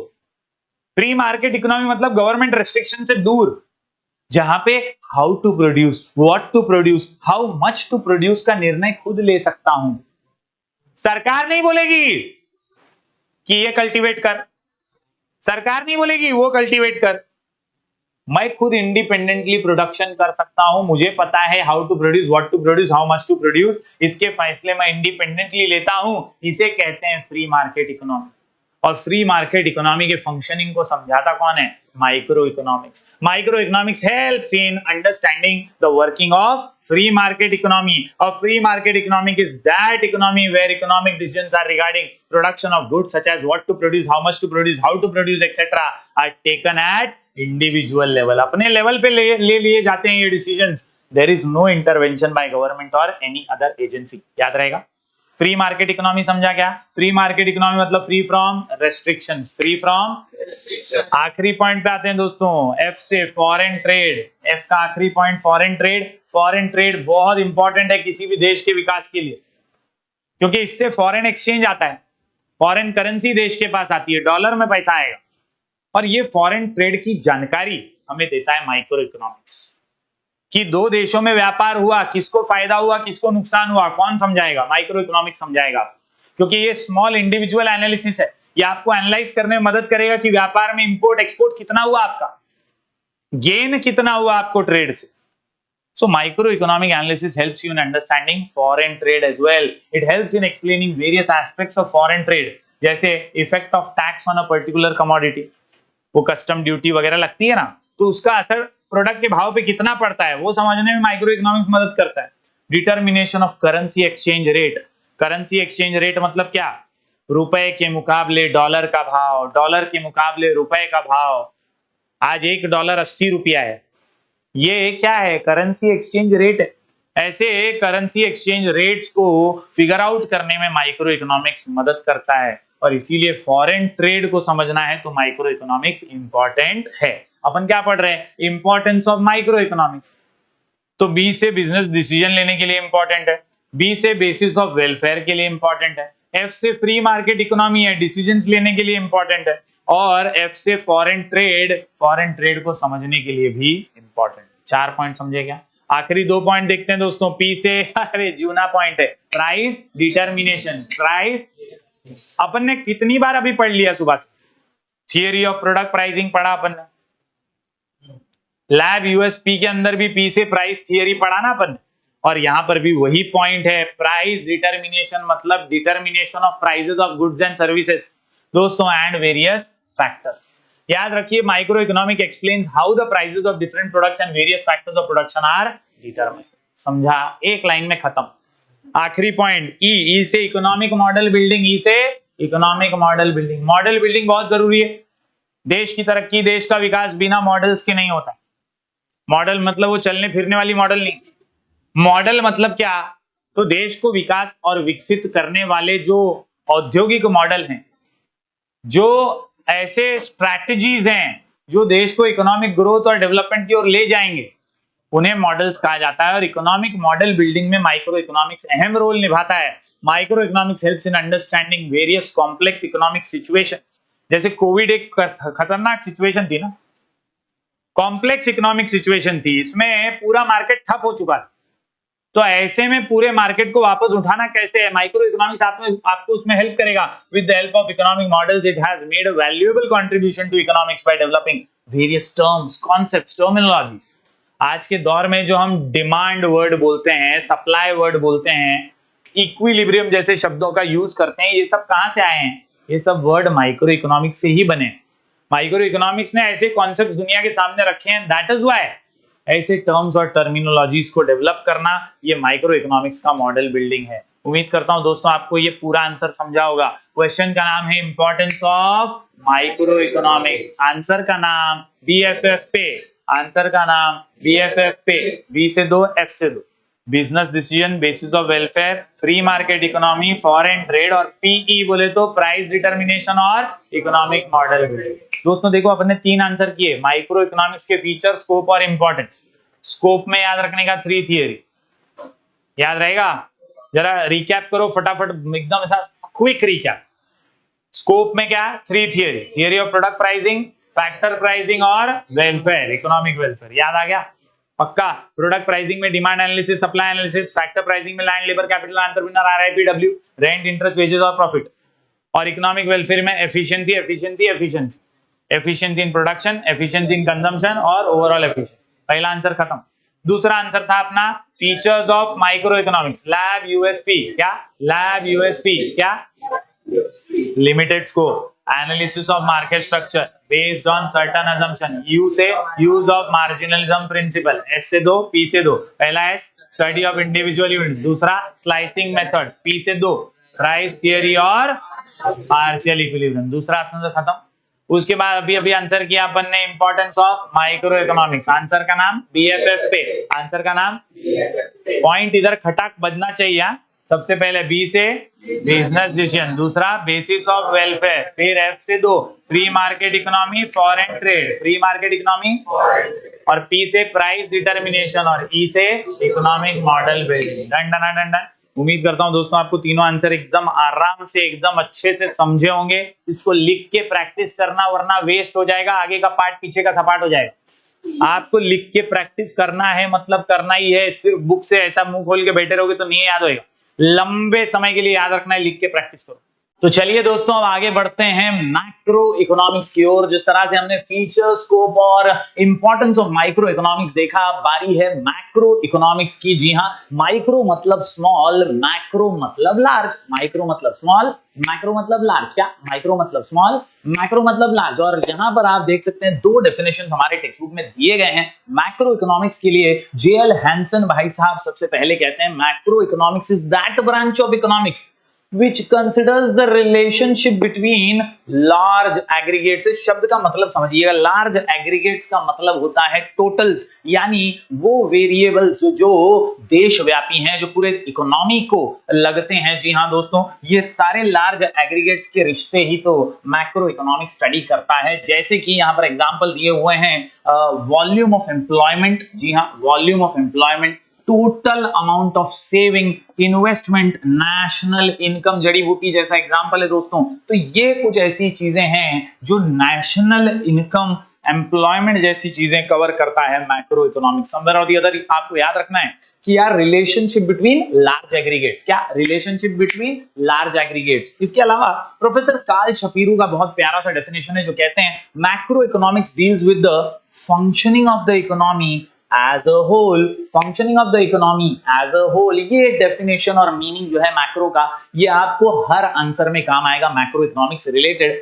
As a economy as a whole यानी functioning of the economy as a whole, मतलब पूरा देश, पूरी अर्थव्यवस्था कैसे चलती है, कैसे फंक्शन करती है, वो समझने का काम मैक्रो इकोनॉमिक्स का है, यही यहाँ पर प्रोफेसर कार्ल शपीरो कहते हैं। चलिए फटाफट से बढ़ते हैं अपने पहले क्वेश्चन की ओर। यहाँ पर दोस्तों पहला क्वेश्चन जो है वो है स्कोप ऑफ मैक्रो इकोनॉमिक्स। जिस तर्ज पर हमने माइक्रो इकोनॉमिक्स पढ़ा, फीचर्स ऑफ माइक्रो इकोनॉमिक्स हमने पढ़ा, स्कोप ऑफ माइक्रो इकोनॉमिक्स हमने पढ़ा, इंपॉर्टेंस, उसी तर्ज पर स्कोप, इंपॉर्टेंस और फीचर्स हम पढ़ेंगे मैक्रो इकोनॉमिक्स के। अभी आपके सामने है स्कोप ऑफ मैक्रो, और स्कोप ऑफ मैक्रो में याद रखिए 4 थियरीज। कितनी थियरीज? 4 थियरीज। कितनी थियरीज? 4 थियरीज। जी हाँ, आपने माइक्रो में 3 थियरीज देखी थी, यहाँ पे 4 थियरीज हैं दोस्तों, और ये 4 थियरी ही है स्कोप ऑफ मैक्रो इकोनॉमिक्स। यानी अगर आप मैक्रो स्टडी कर रहे हैं, मैक्रो एनालिसिस कर रहे हैं, तो ये 4 थियरी इसकी लिमिट है, इसका एक्सटेंट है, इसका स्कोप है। पहली थियरी है theory of income and employment, दूसरी थियरी है theory of general price level and inflation, इसके अलावा theory of economic growth and development, और आखिर में मैक्रो थियरी ऑफ डिस्ट्रीब्यूशन। बड़ा ही प्यारा आंसर है, बड़ा ही छोटा आंसर है, बड़ा ही इजी आंसर है, आप ओन वर्ड्स में इसको लिख पाएंगे हमारे शॉर्ट कोड के जरिए। 4 थियरी, जी हाँ, theory of income and employment. दोस्तों इनकम और एम्प्लॉयमेंट की बात करें तो याद रखिए कि यार देश की इनकम यानी नेशनल इनकम पता लगाना, ये theory of income and employment यानी मैक्रो इकोनॉमिक्स का काम है। और ड्यूरिंग द कोर्स आपको इनकम और एम्प्लॉयमेंट के लेवल्स अगर पता लगाने हैं तो आपको 2 फंक्शंस बहुत इंपॉर्टेंट हैं, वो 2 फंक्शन समझेंगे तो आप लेवल ऑफ इनकम और एम्प्लॉयमेंट समझ पाएंगे। ये है कंजम्पशन फंक्शन, इन्वेस्टमेंट फंक्शन। क्या? Consumption function, investment function. रोटी कपड़ा मकान पे कितना कंजम्पशन का खर्चा देश कर रहा है, इन्वेस्टमेंट बिजनेसमैन कितना कर रहा है, इन 2 फंक्शंस को समझेंगे तो यार आप आसानी से लेवल ऑफ इनकम और लेवल ऑफ एम्प्लॉयमेंट समझ पाएंगे। जी हाँ, यही कहती है theory. The macro economic analysis explains which factors determine the level of income and employment, what causes fluctuations in it. To understand this आपल्याला काय करावं लागेल? We have to study the consumption function and investment function, consumption function and investment function। वापस से बोलता हूं, ध्यान से सुनना, 2 लाइनें हैं, बहुत कड़ी, एकदम कड़ी लाइनें हैं, बहुत जबरदस्त लाइनें हैं। वो क्या कहती हैं कि यार मैक्रो इकोनॉमिक्स जो है ना, ये एनालिसिस हमें हेल्प करती है लेवल ऑफ नेशनल इनकम और एम्प्लॉयमेंट जानने में। इसके अलावा उसमें फ्लक्चुएशंस क्यों आते हैं ये जानने में, what causes fluctuations in the level of income and employment. और आखिरी लाइन में आप लिखोगे क्या कि इसको समझने के लिए, टू अंडरस्टैंड दिस, ये लेवल ऑफ इनकम एम्प्लॉयमेंट तय कैसे होता है, we have to study 2 functions. कौन सा? कंजम्पशन वाला फंक्शन और इन्वेस्टमेंट वाला फंक्शन। अरे समझा क्या? Once again I repeat, macro economic analysis helps in determining the level of income and employment. To understand the level of income and employment, we have to study 2 functions, consumption function and investment function। एकदम मस्का, own words में आप लिख सकते हैं। आखिर में आपको ये लाइन लिखनी है कि भाई ये जो theory of income and employment है, इसी थियरी से जुड़ी हुई है एक और थियरी जिसका नाम है बिजनेस साइकिल्स। क्या? Theory of business cycle. क्या? Theory of business cycles. जी हाँ, it is also a part and parcel of the theory of income and employment. तो दोस्तों कुल मिलाकर के 3 लाइन में आप ये पूरी थियरी लिख सकते हैं। जी हाँ, theory of income and employment, इसके अंदर स्टडी करना है अगर लेवल ऑफ इनकम और एम्प्लॉयमेंट, तो क्या याद रखोगे? कंजम्पशन फंक्शन और इन्वेस्टमेंट फंक्शन। और ये दोनों के साथ फुकट में फ्री में आपको कौन सी थियरी मिलती है? Theory of business cycle. क्योंकि यार देश की इनकम, देश का कंजम्पशन, देश का इन्वेस्टमेंट जब आप समझ रहे हैं तो ऑटोमेटिकली बिजनेस के साइकिल्स आपको समझ में आते हैं। इन्फ्लेशन, डिफ्लेशन, महंगाई की मार, मंदी का माहौल, ये सब भी आप समझ लेते हैं। तो basically theory of income and employment में 2 functions, consumption function, investment function, और इसी से जुड़ी हुई है थियरी ऑफ बिजनेस साइकिल। उम्मीद करता हूं दोस्तों ये पहली थियरी आपको समझी होगी। बढ़ते हैं आगे। अगली थियरी है theory of general price level. कौन सा price level? General price level. कौन सा price level? General price level. याद रखिए दोस्तों, macroeconomic analysis shows how the general price level is determined and further explains what causes fluctuations in it। macroeconomics सिखाता है कि यार जनरल प्राइस लेवल कैसे तय होते हैं और उसमें उतार चढ़ाव क्यों होते हैं, पेट्रोल के दाम बढ़े, कभी कम क्यों हुए, कितने बढ़े, कितने कम हुए, ये सारा एनालिसिस मैक्रो इकोनॉमिक्स करने में मदद करता है। साथ ही साथ the study of general price level is significant, बोले तो बहुत इंपॉर्टेंट है, on account of the problems created by inflation and deflation. यानी यार ये जनरल प्राइस लेवल की स्टडी करेंगे ना तो आप बेहतरीन तरीके से, अच्छे तरीके से, शानदार तरीके से जज कर पाएंगे कि यार मंदी का माहौल, महंगाई का माहौल होता क्यों है और किस तरह से तय होता है। तो ये था दोस्तों theory of general price level and inflation. इसके अलावा तीसरी थियरी की बात करूं दोस्तों, तो ये जो अगली थियरी निकल करके आती है, ये है theory of economic growth and development. देश की तरक्की, देश का विकास, देश की तरक्की, देश का विकास।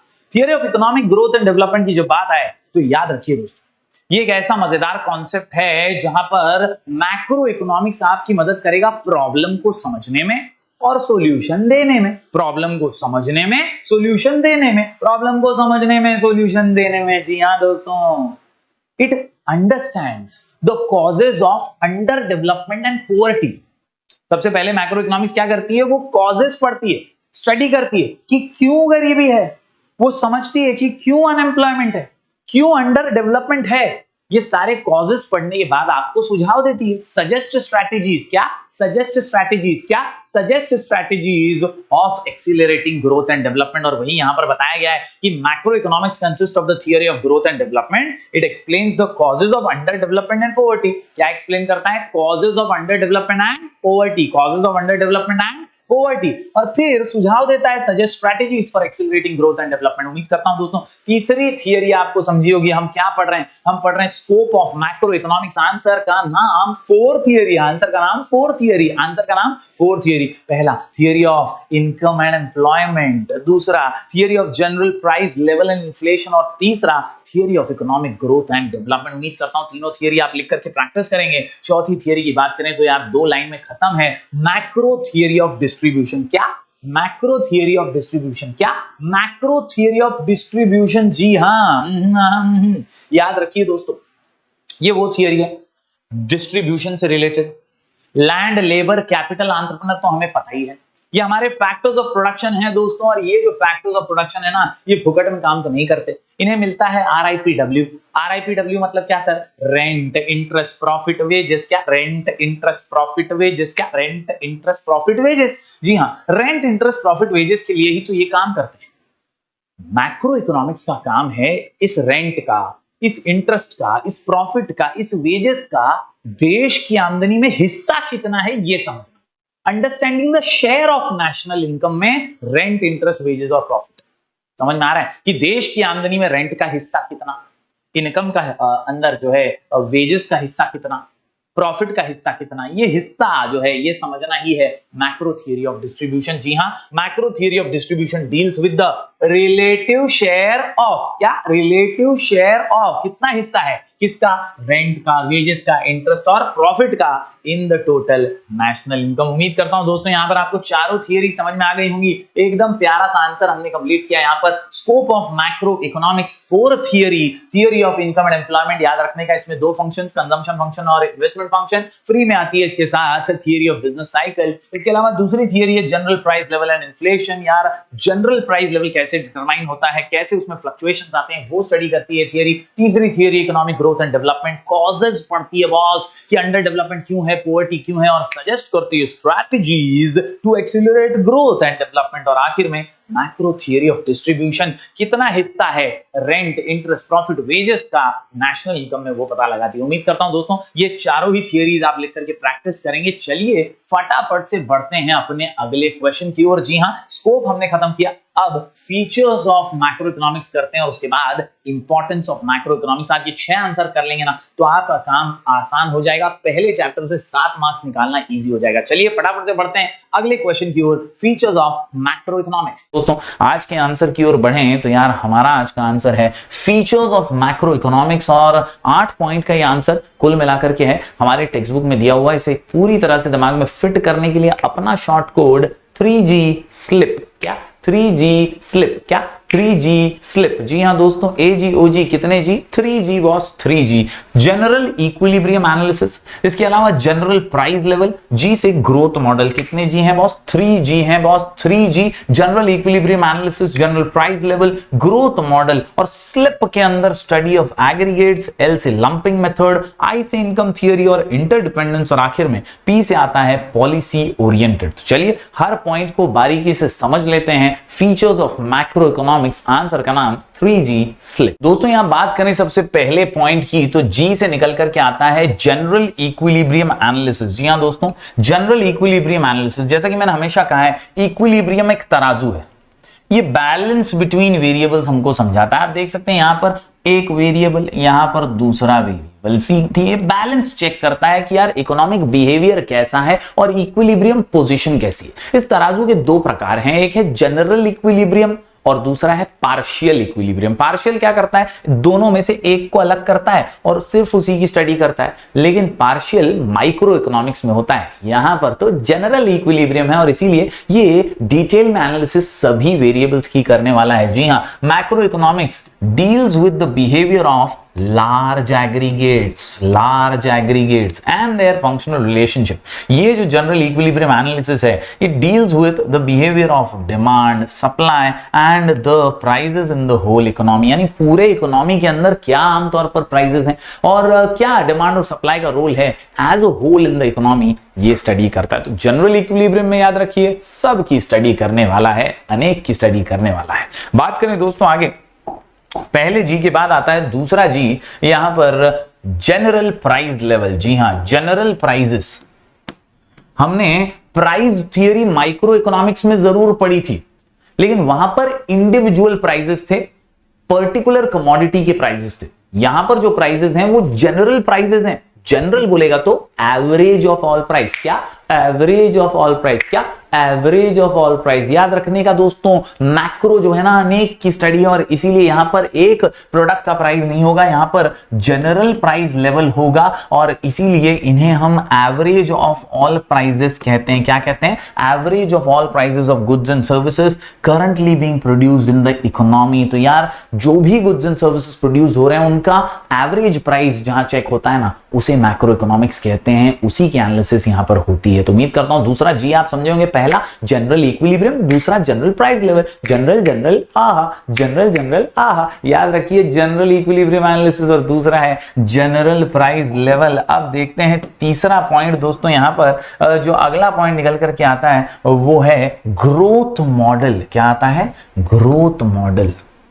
भाई देश की तरक्की, देश का विकास ये ग्रोथ मॉडल्स के बिना नहीं हो सकता। बहुत अहम है, बहुत इंपॉर्टेंट है ग्रोथ मॉडल्स का होना विकास के लिए। स्पेसिफिक मॉडल्स जब तक नहीं होंगे तब तक कुछ नहीं हो सकता और इसीलिए यहां पर आपको बता दूं कि there are various factors that contribute to economic growth and development. यानी कई ऐसे फैक्टर्स होते हैं जो देश की तरक्की, विकास में, डेवलपमेंट में बहुत उपयोगी होते हैं और इसीलिए it is useful in developing growth models. These growth models are used for studying economic development. जैसे कि महालनोबिस नाम के एक बहुत महान इकोनॉमिस्ट थे, इकोनॉमिस्ट फेमस थे बहुत, और इन्होंने ना यार इंडिया में बेसिक हैवी इंडस्ट्रीज के ग्रोथ मॉडल को डेवलप किया। हमारा देश खेती प्रधान देश था, लेकिन सिर्फ खेती बाड़ी के ऊपर हम डेवलप नहीं हो सकते थे, तो कहीं ना कहीं इंडस्ट्रीज को भी बढ़ावा देना जरूरी था और महालनोबिस जो थे ये हैवी इंडस्ट्रीज का मॉडल लेकर आए और इससे हैवी इंडस्ट्रीज को बढ़ावा मिला, उसे ग्रोथ मिली।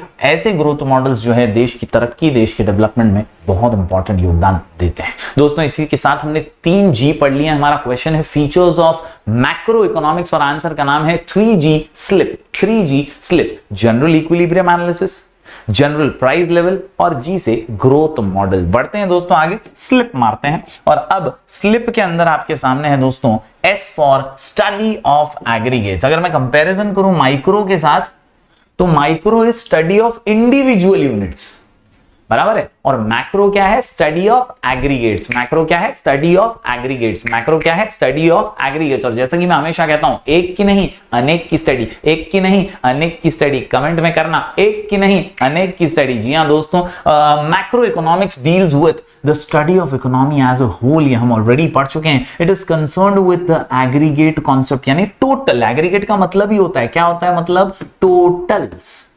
तो इसके अंदर आपको नेशनल इनकम आ गया, नेशनल आउटपुट आ गया, नेशनल एम्प्लॉयमेंट आ गया। जहां पर भी नेशनल, टोटल, नेशनल ऐसे वर्ड्स आते हैं वो सारे मैक्रो इकोनॉमिक्स में होते हैं। General price level, business cycles वगैरह, ये सारे एग्रीगेट्स की स्टडी मैक्रो इकोनॉमिक्स ही करता है। तो उम्मीद करता हूं दोस्तों आप समझ पा रहे होंगे कि यार ये जो है मैक्रो इकोनॉमिक्स, ये स्टडी ऑफ एग्रीगेट्स है, इंडिविजुअल नहीं है। स्लिप के अंदर दोस्तों आगे बात करें तो अगला पॉइंट जो निकल करके आता है वो है एल से लंपिंग मेथड। फिर से एक बार अगर कंपैरेटिव स्टडी करें ना तो माइक्रो इकोनॉमिक्स के अंदर स्लाइसिंग मेथड है, यहां पर लंपिंग मेथड है। स्लाइसिंग के अंदर हम स्लाइस करते हैं, एक टुकड़े को डिटेल में एनालाइज करते हैं, पूरे प्रॉब्लम को स्टडी नहीं करते। लेकिन लंपिंग में ऐसा नहीं है, कोई स्लाइस, कोई स्प्लिट, कोई भी डिवाइड नहीं होगा, कुछ भी अलग नहीं होगा, सारे प्रॉब्लम को एक साथ स्टडी किया जाएगा। इसी को कहते हैं lump. We are going to study the whole lump all together. Lumping method is the study of the whole economy, पूरा, रादर देन इट्स पार्ट, कोई एक पार्ट को नहीं। प्रोफेसर बोल्डिंग बड़ा ही जबरदस्त एग्जांपल देते हैं, बोलते हैं फॉरेस्ट is an aggregation यानी total of trees but it does not reveal the property of individual tree। यानी हम एक की नहीं अनेक की स्टडी कर रहे हैं भाई साहब। This reveals the difference between micro and macro economics। बात बड़ी सिंपल सी है, जंगल में ढेर सारे झाड़ हैं, बहुत सारे ट्रीज हैं, बहुत सारे पेड़ हैं। हम जब पूरे जंगल की एनालिसिस कर रहे हैं तो उसमें किसी एक स्पेसिफिक ट्री की हम एनालिसिस नहीं कर रहे, पूरे जंगल का एनालिसिस हो रहा है, और इसी को मैक्रो इकोनॉमिक्स कहते हैं। जब हम सिर्फ एक ही ट्री की स्टडी करेंगे तो माइक्रो है, सिंपल है। तो यहां पर हमने एक और पॉइंट कर लिया, एल से लंपिंग मेथड। दोस्तों आगे बढ़ते हैं, आई से 2 पॉइंट्स हमारे पास। पहला है इनकम थियरी। याद रखिए, इनकम बोले तो कौन सा इनकम? National income. मैक्रो के अंदर नेशनल इनकम ही आता है और ये भी उसी की थियरी है। नेशनल इनकम कैसे बनता है, उसमें फ्लक्चुएशंस क्यों आते हैं, उसे कैसे बढ़ाते हैं, ये सारी चीजें स्टडी होती है मैक्रो इकोनॉमिक्स के अंदर। Macro economics studies the concept of national income, its different elements, उसके methods of measurement, कैसे उसे measure किया जाता है, उसकी social accounting क्या है। macro economics deals with aggregate demand, aggregate supply, यानी totals की ही study है पूरी तरह से। national income देश की आमदनी के बारे में ये study करती है और इसीलिए इसे macro economics कहा जाता है। साथ ही साथ explain करता है causes of fluctuations in the national income, क्यों national income में उतार चढ़ाव आते हैं, क्यों national income कभी कम और कभी ज्यादा हो जाती है ना, बॉस वही समझाता है। ये पॉइंट हमें इनकम थियरी। दोस्तों हम पढ़ रहे हैं 3G स्लीप, एक बार मेरे साथ रिवाइज कर लेना यार। General equilibrium analysis, general price level, G से ग्रोथ तो मॉडल, 3G हो गए। S से हमने पढ़ा स्टडी ऑफ एग्रीगेट्स, L से हमने पढ़ा लंपिंग मेथड और I से अभी पहला पॉइंट इनकम थियरी। अब बढ़ते हैं आगे अगले पॉइंट की ओर। अगले पॉइंट की बात करूं दोस्तों तो अगला I है interdependence. Everything depends on everything else। क्या? Everything depends on everything else। क्या? Everything depends on everything else। यानी कैसा होता है कि यार मैक्रो इकोनॉमिक्स जो है ना वो हर चीज को इंटरडिपेंडेंस के प्रिंसिपल से जोड़ता है। माइक्रो में ऐसा नहीं था, वो अजम्पशंस पे बेस्ड था, ये इंटरडिपेंडेंस पे बेस्ड है। कहीं ना कहीं आपकी इनकम है तो सेविंग है, सेविंग है तो कैपिटल है, कैपिटल है तो इन्वेस्टमेंट है। सिंपल है ना बॉस, ये पूरा चेन एक दूसरे पे डिपेंडेंट है। अगर आपकी इनकम ही नहीं होगी तो आपकी सेविंग कैसे होगी, सेविंग ही नहीं होगा तो आपका कैपिटल कैसे बनेगा, कैपिटल ही नहीं होगा तो आप इन्वेस्ट कैसे करोगे, है ना। तो ये सब जुड़ा हुआ है, कनेक्टेड है, इंटरडिपेंडेंट है और इसीलिए हर चीज का एक दूसरे पे इफेक्ट भी होता है। Macro economic analysis takes into account interdependence between aggregate economic variables, जैसे कि income, output, employment, investments, price level, ये सब एक दूसरे पे डिपेंडेंट है। अगर थोड़ा सा भी चेंज किसी एक पे आता है तो दूसरे पे भी उसका फर्क पड़ता है। जैसे हम देखते हैं प्राइसेस पेट्रोल डीजल के बढ़ गए तो उसकी वजह से सभी चीजों के भाव धीरे धीरे बढ़ने लग जाते हैं। तो ये इंटरडिपेंडेंस का वेरिएबल है। For example, changes in the level of investment will finally result into the changes in level of income, levels of output, employment, eventually the economic growth, और इसका पूरा असर जो है देश की तरक्की, देश के ग्रोथ के ऊपर भी पड़ता है। तो इंटरडिपेंडेंस एक बहुत इंपॉर्टेंट फीचर है मैक्रो इकोनॉमिक्स का। आई से 2 पॉइंट्स पढ़े, आई से इनकम थियरी और आई से इंटरडिपेंडेंस। बढ़ते हैं दोस्तों आखिरी पॉइंट की ओर। आखिरी पॉइंट जो निकल करके आता है ना भाई, ये है पॉलिसी ओरिएंटेड। क्या? पी से पॉलिसी ओरिएंटेड। क्या? पी से पॉलिसी ओरिएंटेड। जी हाँ भाई, देश का विकास करना है, देश की तरक्की करनी है ना, तो योजनाएं बहुत जरूरी हैं, पॉलिसीज बहुत जरूरी हैं। फिर वो प्रधानमंत्री सड़क योजना हो, प्रधानमंत्री आवास योजना हो या ऐसी कई अनगिनत योजनाएं हो जो सरकार बनाती है, जिसके जरिए लोगों का विकास, लोगों की तरक्की, लोगों का डेवलपमेंट हो सके, देश का विकास हो सके। और इसीलिए J.M. केन्स, ये बहुत बड़े फेमस इकोनॉमिस्ट हैं, डॉक्टर प्रोफेसर J.M. केन्स, ये कहते हैं macro economics is a policy oriented science. क्या बोलता है वो? पॉलिसी ओरिएंटेड साइंस है। बिना पॉलिसीज के चल ही नहीं सकता, योजनाओं के चल ही नहीं सकता। इन पॉलिसीज के जरिए it suggest suitable economic policy policies काई के लिए, to promote economic growth, to generate employment, मतलब नौकरियां मिलें लोगों को, कंट्रोल इन्फ्लेशन, महंगाई को रोक सके, डिप्रेशन को रोक सके। इस तरह से दोस्तों 3G स्लिप यहां पर कंप्लीट होता है विद द पॉइंट पी से पॉलिसी ओरिएंटेड। यहां पर हमने 8 के 8 पॉइंट कंप्लीट कर लिए हैं दोस्तों। हम पढ़ रहे हैं फीचर्स ऑफ मैक्रो इकोनॉमिक्स, बड़ा ही जबरदस्त आंसर, कुल मिलाकर के 8 पॉइंट का। जनरल याद रखना, equilibrium analysis of price level, G से ग्रोथ मॉडल ये हो गए, एजीओजी कितने जी 3G, और आखिर में स्लिप की बात करें तो study of aggregates, lumping method, I से 2 इनकम थियरी और इंटरडिपेंडेंस, और आखिर में पी से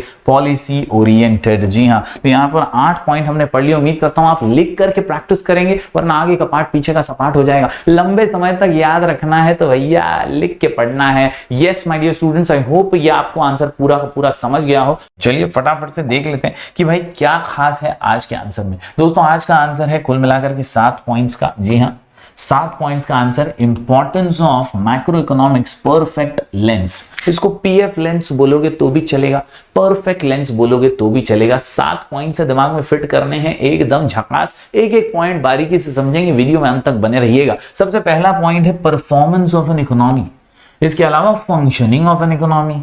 लेंस के अंदर एल से लेवल ऑफ एम्प्लॉयमेंट, ई से इकोनॉमिक डेवलपमेंट, ई से इकोनॉमिक फ्लक्चुएशंस, एन से नेशनल इनकम और एस से study of macro economic variable बोले तो परफेक्ट लेंस। जी हाँ, इंपॉर्टेंस ऑफ मैक्रो इकोनॉमिक्स हम पढ़ने जा रहे हैं। क्या महत्व है इस मैक्रो इकोनॉमिक एनालिसिस का, वही एक एक पॉइंट से जानेंगे दोस्तों। खास तौर पर मैं आपको बता दूं कि मैक्रो इकोनॉमिक्स है ना, ये लार्ज वेरिएबल्स की एनालिसिस है। इससे हम देश कितनी प्रगति कर रहा है, कितनी डेवलपमेंट कर रहा है, इसको समझ पाते हैं। और इसीलिए आपको पहले 2 पॉइंट्स यहां पर दिख रहे हैं, performance of economy and functioning of economy. चलिए बारीकी से हर पॉइंट को समझ लेते हैं दोस्तों। सबसे पहले पॉइंट की बात करें यहां तो भाई परफॉर्मेंस, हमारा देश पहले कितना प्रोडक्शन कर रहा था, अब कितना प्रोडक्शन कर रहा है, इसकी कंपैरिजन से ही हम परफॉर्मेंस को जांच पाएंगे। बहुत इंपॉर्टेंट है। आपने 10th में कितने परसेंटेज लाए, आपने 11th में कितने परसेंटेज लाए, और अब आप 12th में कैसे और कितना अच्छा परफॉर्म कर सकते हैं, ये हम अक्सर अगर एनालाइज करें तो अपनी ग्रोथ और अपनी प्रोग्रेस के बारे में हमेशा हमें पता रहेगा। बस यही परफॉर्मेंस ऑफ इकोनॉमी में देश के बारे में लागू होता है। Macro economic helps us to analyse the performance of an economy. कैसे भाई, तो नेशनल इनकम के एस्टिमेट से हमें पता चलता है। हम जब कंपेयर करते हैं ना, comparing the production of goods and services in one period with that of the other period, मतलब यार साल 2014 में कितना प्रोडक्शन था, 2022 में कितना हुआ है, इससे अंदाजा आएगा कि यार 2025 तक कितना बढ़ेगा या कम होगा। समझ रहे हैं? तो ये कंपेरिजन ही आपको परफॉर्मेंस ऑफ एन इकोनॉमी जज करने में मदद करते हैं, और ये मैक्रो इकोनॉमिक्स की खासियत है, विशेषता है। पहला पॉइंट यहां पर परफेक्ट लेंस के अंदर पी से परफॉर्मेंस ऑफ एन इकोनॉमी। बढ़ते हैं दोस्तों आगे। जो अगला पॉइंट है वो साउंड भले सिमिलर करता हो, फंक्शनिंग ऑफ एन इकोनॉमी। यार फंक्शनिंग और परफॉर्मेंस में फर्क है क्या? मैं बोलूंगा हाँ, थोड़ा सा फर्क है। फंक्शनिंग के अंदर हम बिहेवियर और पैटर्न को समझते हैं अलग अलग इकोनॉमिक वेरिएबल्स की। यहां पर हम कंपेयर डायरेक्टली नहीं कर रहे हैं, और इसीलिए फंक्शनिंग थोड़ा सा अलग है। Macro economic analysis gives us an idea of the functioning of an economic system, क्योंकि यार इकोनॉमिक सिस्टम भारत जैसे देश का तो लार्ज है बॉस, और कॉम्प्लेक्स भी है। यानी कई राज्य हैं, अलग अलग राज्य, अलग अलग भाषाएं, अलग अलग देश, अलग अलग वेश। यहां पर दोस्तों बहुत सारी इकोनॉमिक सिस्टम के अंदर भारत में वेरिएबिलिटी है, बहुत सारे चेंजेस हैं। अनएम्प्लॉयमेंट की समस्या, पॉवर्टी की समस्या, पॉपुलेशन का एक्सप्लोजन, ऐसी कई अलग अलग वेरिएबल्स हैं, और इन सब को एनालाइज करना ही functioning of economy. It helps us to, underline कर दीजिएगा, helps us to understand the behaviour and pattern of total variables. Aggregative variables मतलब टोटल वेरिएबल्स। तो इतने बड़े विशालकाय देश में जितने भी अलग अलग वेरिएबल्स हैं, उनकी एनालिसिस करने में मैक्रो इकोनॉमिक्स मदद करता है। तभी आप समझ पाते हैं कि देश फंक्शन कैसे कर रहा है। तो यहां पर दोस्तों हमने 2 पॉइंट्स कर लिए। परफॉर्मेंस ऑफ इकोनॉमी में कंपैरिजन होगा, और फंक्शनिंग ऑफ इकोनॉमी के अंदर टोटल वेरिएबल्स की एनालिसिस होगी। उम्मीद करता हूं समझ गए होंगे आप। बढ़ते हैं आगे। अगला पॉइंट जो निकल करके आता है पीएफ लेंस के अंदर एल से लेवल ऑफ एम्प्लॉयमेंट। दोस्तों बेरोजगारी हमारे देश की बड़ी समस्या रही है। जहां देखो बेरोजगारी की दरें बढ़ती जा रही हैं। हमारा युवा जो है वो आज नौकरी के बिना बैठा हुआ है।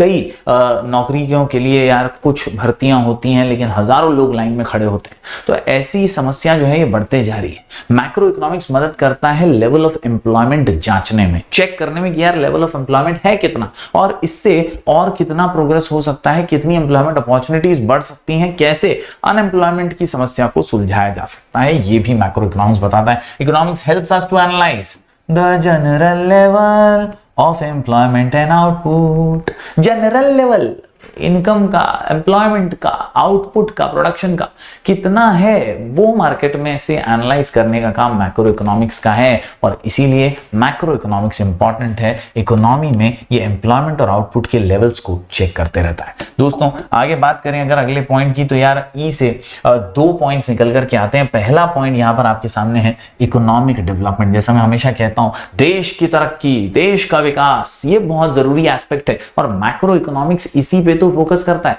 इकोनॉमिक डेवलपमेंट का मतलब ये है कि देश प्रगति की सीढ़ियां चढ़ता रहे, और यहां पर मैक्रो इकोनॉमिक्स उसी को जांचने में मदद करता है। Helps to understand the problems of developing countries, helps to understand the problems of developing country. Bharat एक विकासशील देश है। कैसा देश है? विकासशील देश है भैया, एकदम प्रगति की उड़ान भर रहा है, धीरे धीरे डेवलप्ड कंट्री बनने की राह पे चल रहा है। तो ऐसे डेवलपिंग कंट्रीज में कितनी गरीबी है, पॉवर्टी कितनी है, inequality of income and wealth कितना है, ये सारी चीजें समझना बहुत जरूरी है। तभी तो आप समस्या का समाधान कर पाएंगे ना भैया।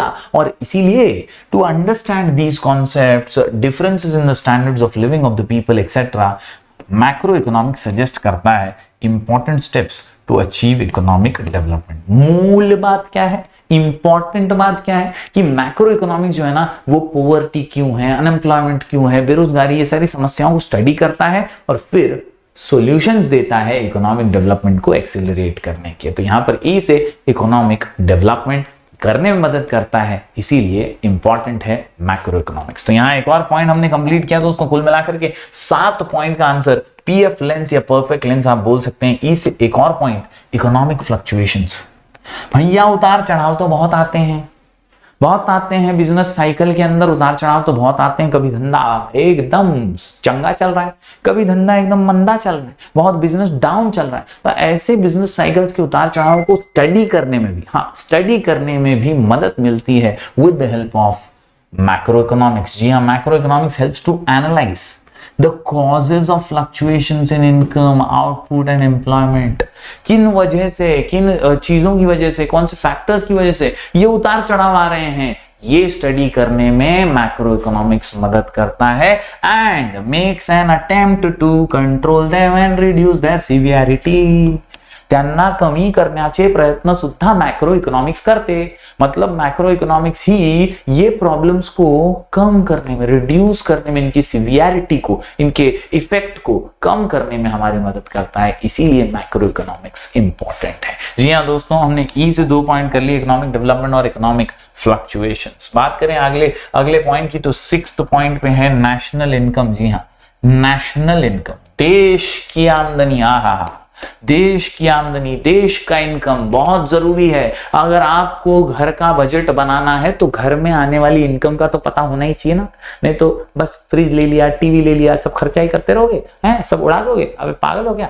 आपको पता होना चाहिए कि इनकम कितनी है और उसके हिसाब से सारा एलोकेशन होगा। सिमिलरली नेशनल इनकम का भी आपको पता होना चाहिए, तो देश का बजट सही ढंग से बन पाएगा। जी हाँ दोस्तों, study of macro economics has brought forward the immense importance of study of national income and social accounts. मतलब मैक्रो इकोनॉमिक्स की वजह से ही ये पॉसिबल हो पाया है कि हम नेशनल इनकम को, मैक्रो इकोनॉमिक्स की वजह से ये पॉसिबल हो पाया है कि हम नेशनल इनकम को महत्व दे रहे हैं और उसकी स्टडी करते हुए देश के बजट, देश की पॉलिसीज वगैरह फ्रेम कर पा रहे हैं। Without a study of national income it is not possible to formulate correct economic policy। हम करेक्ट इकोनॉमिक पॉलिसीज बना नहीं सकते अगर हम नेशनल इनकम को प्रॉपरली कैलकुलेट नहीं करते। तो यहां आसान सा पॉइंट था दोस्तों। आखिरी पॉइंट की ओर बढ़ते हैं, पॉइंट नंबर 7। जी हाँ, 7वां point, study of macro economic variable. क्या बोले? परफेक्ट लेंस बोले। परफेक्ट लेंस के अंदर ऐसे क्या बोले? Study of macro economic variable. ये जो देशव्यापी समस्याएं हैं, ये जो देशव्यापी बड़े बड़े प्रॉब्लम्स हैं, अलग अलग वेरिएबल्स हैं, डिमांड है, एग्रीगेट सप्लाई है, अनएम्प्लॉयमेंट है, पॉवर्टी है, पॉपुलेशन है, ऐसे बड़े बड़े वेरिएबल्स जो होते हैं ना, इनको स्टडी करने में, अंडरस्टैंड करने में मैक्रो इकोनॉमिक्स मदद करता है। इसलिए तो इंपॉर्टेंट है to understand the working of the economy. Study of macroeconomic variables is important. Main economic problems are related to economic variables only, जैसे कि total income, output, employment and general price level in the economy. तो अगर इन सब चीजों की study detail में कर ली जाए तो काम आसान हो जाएगा और समस्याओं को सुलझाना भी आसान हो जाएगा। इसीलिए तो इंपॉर्टेंट है मैक्रो इकोनॉमिक्स स्टडी। जी हाँ दोस्तों, कुल मिलाकर के 7 पॉइंट का आंसर यहां पर हमने कंप्लीट किया है। क्वेश्चन का नाम importance of macro economics, answer का नाम परफेक्ट लेंस। क्या? Perfect lens. क्या? Perfect lens. अरे आंसर का नाम पीएफ लेंस बोला तो भी चलेगा। जी हाँ दोस्तों, 7 पॉइंट्स हमने कवर किए। इसी के साथ चैप्टर भी हमारा कंप्लीट होता है। Performance of economy, functioning of an economy, level of employment, E से 2 points, economic development, economic fluctuation, N से नेशनल इनकम और study of macro economic variables. दोस्तों आपको इस चैप्टर में ये 6 क्वेश्चन ही पढ़ने। कौन से 6 क्वेश्चन भाई? Scope, features, importance. क्या? Scope, features, importance. Scope, feature, importance of micro, scope, feature, importance of macro. ये 6 क्वेश्चन किए, काम फिट, मामला हिट, पूरा चैप्टर खत्म, खल्लास फिनिश। एकदम सिंपल से पूरा चैप्टर हो जाएगा। इस चैप्टर की एक्सरसाइज और उसके नोट्स आपको पीडीएफ के रूप में Telegram channel sky education official पर मिल जाएंगे बॉस। तो जरूर जरूर जरूर टेलीग्राम चैनल पे आ जाइए और हमारा जो ऐप है ना भैया, उससे जुड़ जाइएगा। ऐप है sky education official. Sky education पे आप आ जाइए, प्ले स्टोर पे अवेलेबल है। इस ऐप पे भी आपको ढेर सारे नोट्स और रिसोर्सेज मिलेंगे, फ्री स्टडी मटेरियल मिलेगा। तो जरूर अपना प्यार बरकरार रखिए। दोस्तों आपको कोई भी डाउट हो तो मैं आपको मिल जाऊंगा भैया, आपको मैं मिल जाऊंगा हमारे इंस्टाग्राम आईडी पे। मेरा इंस्टाग्राम आईडी है राजगुरु जयश्वी और टेलीग्राम चैनल है स्काई एजुकेशन ऑफिशियल। यहाँ पर आप जरूर मुझे डीएम कर सकते हैं, मैं कोशिश करूंगा आपकी मदद करने की। बहुत बहुत शुक्रिया, बहुत बहुत धन्यवाद। मिलेंगे अगले कुछ नए वीडियोस के साथ, तब तक के लिए thank you very much. Do like, share and subscribe.